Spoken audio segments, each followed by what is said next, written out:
కానీ సంజీవన్న కానీ మా ప్రసాద్ ఉన్న మేమందరం కూడా ఆయా వింగులలో మాదిగ జాతిని చైతన్యం చేయడంలో ఎంఆర్పిఎస్ ఉద్యమంలో కీలకంగా నేను ఉమ్మడి రాష్ట్రానికి యువజన విభాగ రాష్ట్ర అధ్యక్షుడు పనిచేసి అనేక సందర్భాలను నా చావు చివరంచులు చూసి వచ్చినాను. ఇవన్నీ మేము చేసింది మాదిగ జాతి అభివృద్ధి చెందుతుంది, మా శ్రమను దానికి దారిపోయాలని చేసినాం. మా శ్రమనంతా ఈ 30 ఏళ్లలో దాదాపు 6 సార్లు ఎలక్షన్స్ జరిగితే ఈ 6 ఎలక్షన్లలో కూడా ఎలక్షన్కు ముందు ప్రతిపక్ష పార్టీలు చేసే ధర్నాలలో రాస్తారోకోలలో వాళ్ళు ఏ కార్యక్రమాలు తీసుకున్నా ఈ ఉద్యమం ఇన్వాల్వ్ అయి ఉన్నది. ఆ ఉద్యమం చేసిన క్రమంలో ఉన్న ప్రతిపక్ష పార్టీ ఎప్పుడైతే పవర్లోకి వస్తుందో మాదిగలే ఆ ప్రభుత్వానికి, మాదిగల ప్రధాన శత్రువు ఈ ప్రభుత్వాన్ని ప్రకటించేది. ఈ 30 ఏళ్ళు ఏమైందంటే ఒక పోలీస్ స్టేషన్కి పోయినా లేదంటే ఏదైనా ఒక అధికారి దగ్గరికి ఎంఆర్ఓ ఆఫీసు ఇంకేదన్నా అధికారి దగ్గరికి పోతే ఎంఆర్పిఎస్ కదా వీళ్ళు ప్రభుత్వ వ్యతిరేకులు, వీళ్ళ మీద కేసులు పెట్టి ఇవ్వడం, వాళ్ళు కోర్టుల చుట్టూ తిరగడం, లాస్ట్కి వాళ్ళ జీవితం అంతా ఈ పోలీస్ స్టేషన్లు, కోర్టులు, దెబ్బలు, అవమానాలు, అణచివేతల మధ్యన 30 ఏళ్ళు జరిగిపోయింది. ఇదే విధానాన్ని కొనసాగిస్తూ 10 సంవత్సరాల అధికారంలో ఉన్న బీఆర్ఎస్ పార్టీ కానీ బీజేపీ 100 రోజులు వర్గీకరణ చేస్తని మాదిగలకు 10 సంవత్సరాలు చేయకపోగా మొన్న ఒక ప్రధానమంత్రి వచ్చేమన్నాడంటే మీతో కలిసి నేను పోరాడుతాను అంటే మాదిగలను అవమానించినట్టు. ఒక ప్రధానమంత్రి ఆయన ఒక స్టేజ్ మీద నుండి ఆర్డర్ పాస్ చేస్తే ₹1 ఖర్చు లేని ఏబిసిడి వర్గీకరణ ఆయన మీతో నేను కలిసి పోరాడుతాని మళ్ళీ ఒక కమిటీ వేయటం అంటే మాదిగ జాతిని మోసం చేసి అసెంబ్లీ ఎన్నికల్లో ఉపయోగించుకోవాలి, మాకు ఒక ఓట్ల యంత్రం ఈ మందకృష్ణ మాదిగ ఉన్నాడు మా ఏజెంటు ఎంతో చేయించుకోవచ్చు అనే విధానంతోనే వాళ్ళు వ్యవహరించింది. ఇవన్నీ గమనించిన మాదిగ సమాజం ఏం చేసిందంటే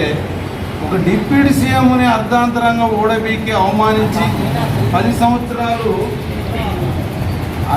మా మంత్రివర్గంలో మాదిగలకు కనీసం స్థానం కల్పించని బీఆర్ఎస్ పట్ల 10 ఏళ్ళు 100 రోజులు వర్గీకరణ చేస్తని 10 ఏళ్ళు కూడా చేయనటువంటి బీజేపీ పట్ల చాలా ఆగ్రహంతో ఉన్న మాదిగలు కాంగ్రెస్ పార్టీ రేవంత్ రెడ్డి గారి నాయకత్వాన్ని విశ్వసించి మొత్తం మాదిగ సమాజం కాంగ్రెస్ కోట్లేసి రేవంత్ రెడ్డి గారిని ముఖ్యమంత్రిని చేసుకున్నాం. ఈ ముఖ్యమంత్రి అయిన తర్వాత ముఖ్యమంత్రి రేవంత్ రెడ్డి మాదిగల ప్రధాన శత్రువు అని ప్రకటించిండు. ఈ 30 ఏళ్ళ మాదిగలకు ద్రోహం చేస్తున్నటువంటి ఈ నాయకుడు. ఇవన్నీ మళ్ళీ గమనించిన ఈ పార్లమెంట్ ఎన్నికల్లో ఈయన ఎప్పుడైతే బీజేపీకి మాదిగల ఓట్లు అన్నాడో కాంగ్రెస్ అధిష్టానం కూడా ఆలోచనలో పడిపోయింది. అరే మేము గతంలో ఉషమేర కమిషన్ ఇచ్చినాము, మాదిగలకు అనుకూలంగా రిపోర్ట్స్ తెచ్చినాము, ఇదంతా ఒక ప్రక్రియ జరుగుతున్న క్రమంలో మా గాంధీ భవన్ తగలబెట్టి ఇచ్చిండు, మా సోనియా గాంధీని అవమానపరిచిండు, ఇవన్నీ చేస్తే కూడా మమ్మల్ని శత్రువు అంటుండు ఈ కృష్ణ మాదిగ. మరి మాతో ఉన్నోళ్ళు ఎవరనే సమీక్ష చేసుకున్న తర్వాత వాళ్ళకి కొంత మా సోదరులైనటువంటి మాలలకి కాంగ్రెస్లో అధిష్టానం నుంచి కింది వరకు వాళ్ళే ఉండడం, కాంగ్రెస్ కూడా ఉన్న మాలలను దూరం చేసుకోవడం ముఖ్యమా, రాని మాదిగలకి పదవులు ఇవ్వడం ముఖ్యమా అనే ఆత్మ పరిశీలనలో వాళ్ళు మొన్న పార్లమెంట్ ఎన్నికల్లో లాస్ట్కి మాదిగలకి టికెట్లు ఇవ్వని పరిస్థితి. ఇవన్నీ గమనించిన మాదిగ మేధావులు కానీ, మాదిగ ఉద్యోగస్తులు కానీ, మాదిగ విద్యార్థులు, యువకులు మొత్తం అనేక మంది ఉద్యమంలో త్యాగాలు చేసినటువంటి మాలాంటి వాళ్ళందరం ఒక మాదిగ సంఘాల మహాకూటమికి ఏర్పాటై హైదరాబాద్లో మాకు ఇంత అన్యాయం జరుగుతుంది, కాంగ్రెస్కి మేము అసెంబ్లీ ఎన్నికల్లో ఓట్లేస్తే పార్లమెంట్లో మాకు స్థానమే ఇవ్వట్లేదు, అవమానపరుస్తున్నారు అనే రీతిలో ఈ మహాకూటమి ఆధ్వర్యంలో మేము ఏప్రిల్ నెల 20వ తారీఖు ధర్మదీక్ష, మాదిగల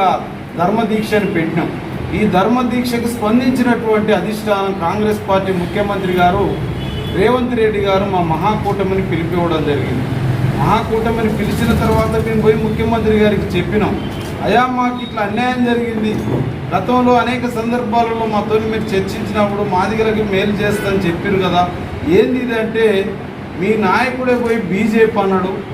అక్కడ ఢిల్లీలో వాళ్ళ లాబింగ్లో మొత్తం మాలలంతా కాంగ్రెస్ వైపు ఉన్నారు, మాదిగలు బీజేపీ వైపు,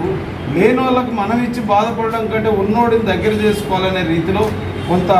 ఉన్నదనే విధంగా ఆయన చెప్తూనే ఏమన్నాడంటే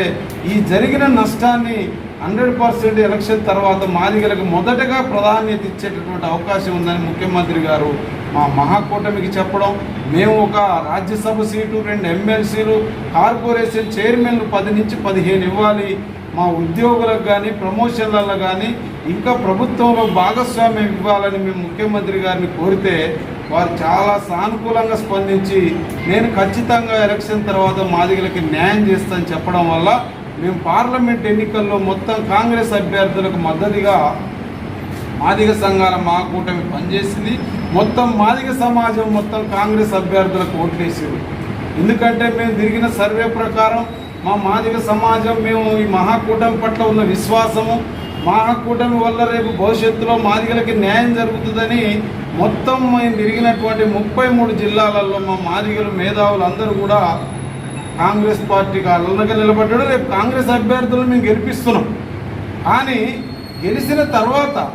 మాకు ముఖ్యమంత్రి గారు ఏ హామీలు ఇచ్చిండో వారు నెరవేరుస్తారనే ఒక విశ్వాసంతో పాటు మా ప్రధాన లక్ష్యం ఏబిసిడి వర్గీకరణ కూడా కేంద్రంలో రాహుల్ గాంధీ గారు రేపు ప్రధానమంత్రి అయితే మాకు ఆ పరిష్కారం 30 ఏళ్ళుగా మోసం చేస్తూ వచ్చిన ఈ నాయకుడి నుంచి త్వరగా మా పరిష్కారం అయితేనే ఒక ఆశతోని మేము అండగా నిలబడ్డాం. అందులో భాగంగానే రేపు స్థానిక సంస్థలు కూడా వస్తున్నాయి. ఎప్పుడు కాంగ్రెస్ పార్టీ పార్లమెంట్లో చేసిన చిన్న ఒక తప్పిదం మళ్ళీ జరగకూడదు, కాంగ్రెస్ పార్టీకి మేము మళ్ళీ ఉన్నాం, మేము మీకు అండగా ఉన్నామని చెప్పడానికే జిల్లా సమీక్షలు పెడుతూ ఈ జిల్లాలో ఉన్నటువంటి అనేక త్యాగాలు ఉద్యమాలు చేసి జాతి కోసం అంకితమైనటువంటి మన గురుమూర్తన్న, సంజీవన్న, ప్రసాద్ లాంటి ఇలాంటి కొంతమంది త్యాగాలు ఉన్న వ్యక్తులతో ఈరోజు ఇక్కడ చర్చించి భవిష్యత్ కార్యాచరణ మొత్తం అన్ని నియోజకవర్గాల్లో నిర్మాణం చేసుకొని స్థానిక సంస్థలకి కాంగ్రెస్ పార్టీ